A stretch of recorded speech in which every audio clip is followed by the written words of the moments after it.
उन दिनों फ्रेंच सेना में नेपोलियन एक साधारण सेनापति था। एक बार उनकी सेना एक गांव में पड़ाव डालकर आराम कर रही थी। तभी सैनिक मौज मस्ती कर रहे थे, परंतु केवल नेपोलियन उस भीड़ से अलग रहकर किसी किताब को पढ़ने में खोया हुआ था। वही पास ही की एक झोपड़ी में एक महिला रहती थी। नेपोलियन को प्रतिदिन अकेले किताब पढ़ते हुए देख उस महिला ने एक दिन नेपोलियन से पूछा, तुम्हारे साथी अपना मनोरंजन कर रहे हैं और कितने खुश भी हैं, केवल तुम ही अकेले किताब पढ़ते रहते हो। उसने उस महिला को देखा और मुस्कुराया और कुछ भी ना कहा।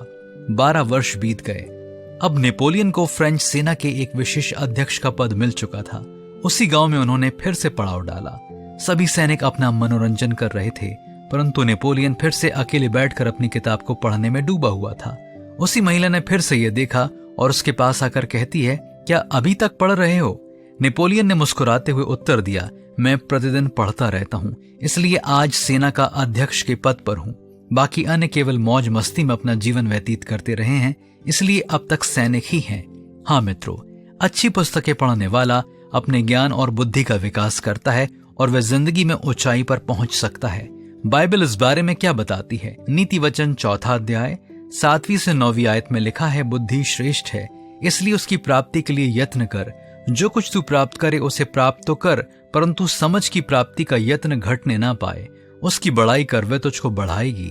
जब तू उससे लिपट जाए तब वह तेरी महिमा करेगी। वह तेरे सिर पर शोभायमान भूषण बांधेगी और तुझे सुंदर मुकुट देगी।